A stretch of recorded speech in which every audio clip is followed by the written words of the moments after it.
Ladies and gentlemen, welcome to the College Sports Corner, the show where we discuss anything and everything in the world of college athletics. I'm your host, Isaac Ray, and with me today is the ever-talented Kahlil Dixon. Kahlil, you ready to get this thing going? Let's do this. All right, well, we'll start off with the game of the week this past weekend in college football, that being LSU knocking off Texas on the road 45-38. The question now being, did the Tigers show you enough, Kahlil, to make you think that they can challenge Alabama in the SEC West? Yeah, I definitely think they can give Alabama a challenge in the SEC West. I mean, they put up 45 points on the road against a really good number 9 Texas team. And quarterback Joe Burrow looked, really good, throwing for 471 yards and 4 touchdowns. So, I mean, their offense is definitely explosive, so they'll probably give Alabama a nice little challenge. Yeah, I think they showed me something. I don't know if they showed me enough, though. Mm-hmm. I mean, for two teams that were arguing over who was DBU, LSU allowed 401 passing yards. Texas allowed 471 passing yards. There was no defense in this game, so to speak. And my question for LSU is, can they put those offensive numbers up against a tougher defense in Alabama? And can LSU's defense improve? Because Alabama has some real speedsters, some real strong talent. Can they keep up with that talent? In years past, we've seen Alabama go on the road and even knock them off in Death Valley. So I think they've showed me something, and I'm starting to believe, but I don't know if they've shown me enough. Well, speaking of Alabama, though, head coach Nick Saban has some interesting takes at a post-game press conference after the Crimson Tide's demolishing of New Mexico State. We try to schedule the best teams that we can schedule, and we're trying to do that in the future as well.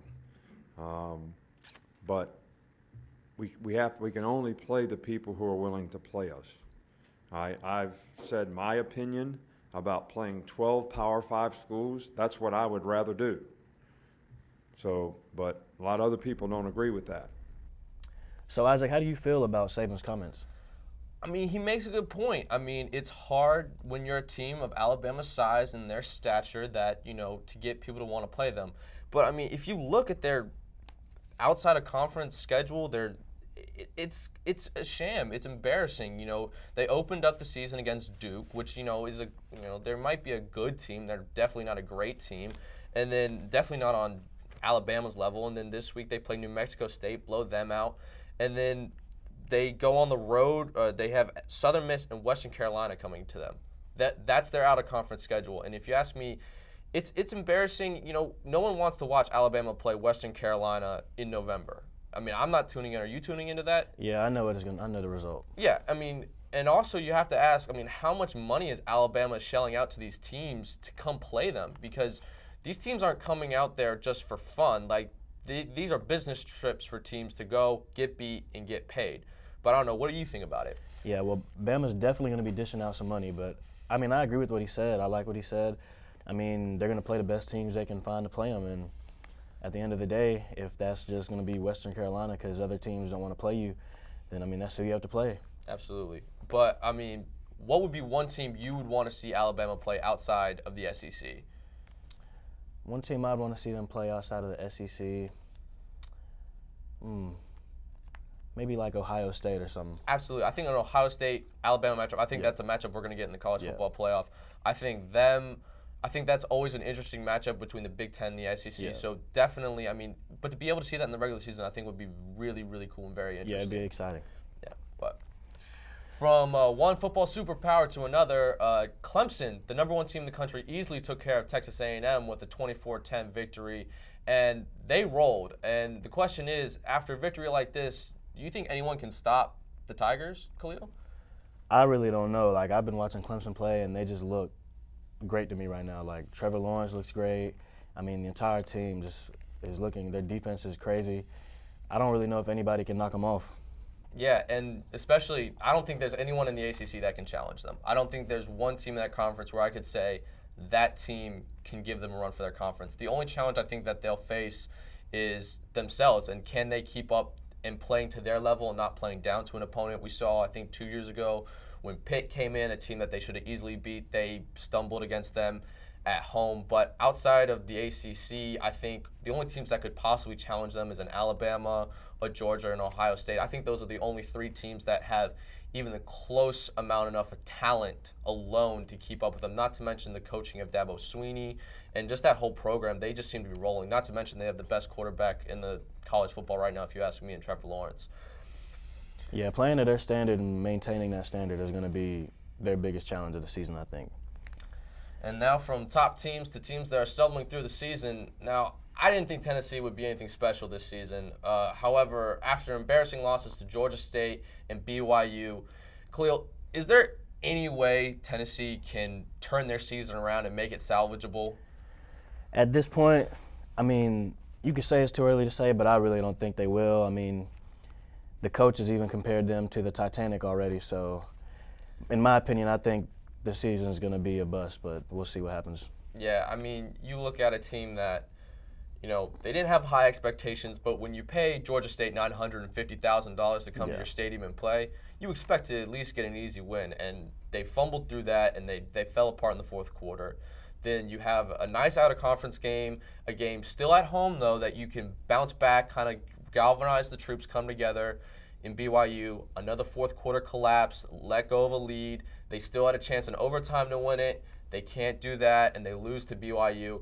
And, I mean, you could say that, they still haven't played any of their conference opponents, but you look at their conference, I don't see them getting 6 wins. I don't think they make it to a bowl this year. They have to play Georgia.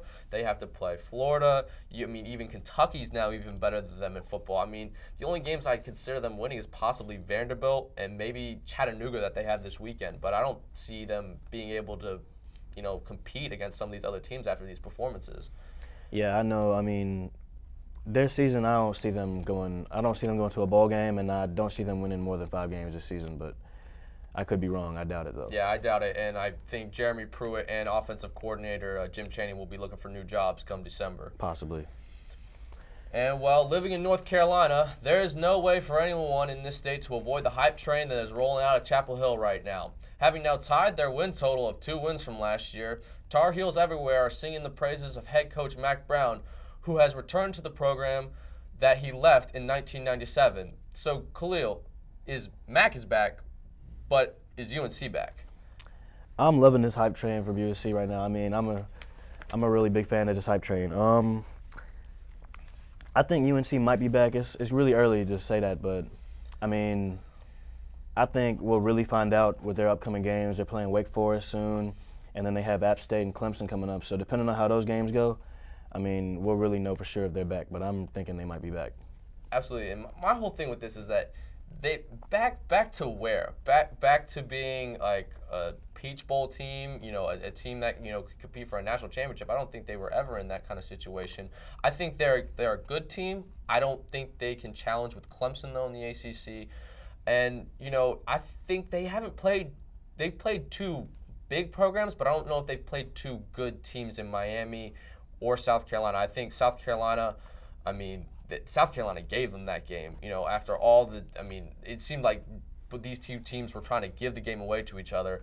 But my whole thing is that I think the games against Appalachian State and Clemson will be a great barometer to see where this team actually is at. I think App State's going to be a tricky game for them because I think you've got a lot of guys out in Boone right now from North Carolina, guys that possibly weren't recruited by North Carolina at the start, coming out of high school, and I think they're going to have something to prove. So I think that game, seeing how they play against Clemson in a program like that, I think that's what's going to tell us, who's who and if they're a real team or not. Yeah, definitely.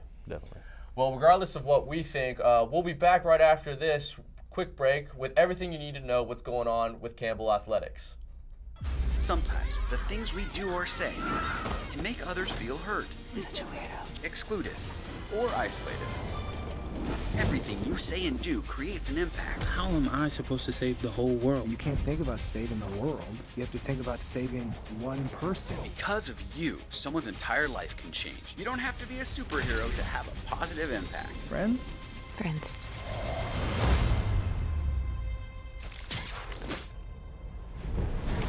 Continuing their form, Campbell beat Mount St. Mary's 3-0 thanks to Katie Lockwood's brace. The women then traveled further north to play St. Peter's University in New Jersey. The women kept on rolling, beating St. Peter's 3-0. Next, they traveled to UNC Charlotte this Thursday in hopes of bringing their win streak to 4. Yes, and the men's soccer team has been busy as they hosted their first 2 home games of the season over the weekend. They hosted 2 D.C. schools in American University on Friday night and George Mason Sunday afternoon. After 2 unlucky road games the previous weekend, Campbell beat American 4-0 and George Mason 3-0. Dustin Fonder's team is certainly looking to continue their winning ways and their win streak when they host UNCG this Friday at 7 p.m. In other news, women's volleyball hosted North Carolina Central this weekend, securing their second win of the season with the 3-0 sweep of the Eagles. Sarah Kola was recognized as the Big South Player of the Week for her performance in the match with 28 kills. The volleyball team will play at home on the 13th and 14th against North Dakota, the Citadel, and South Carolina State in the Comfort Inn Fuquay Invitational. Yes, and cross country will be in action this weekend as the Camels will be hosting the Big South Cross Country Preview this weekend at 8 a.m. on Saturday the 14th at Keith Hills Golf Course. The Camels will be led by junior Amon Kembwe, who was named the National Athlete of the Week by the United States Track and Field and Cross Country Coaches Association. Kembwe earned the honor after finishing first in the men's 6K at the Elon Opener on Friday, August 30th, making the third straight year that he's finished first at the meet.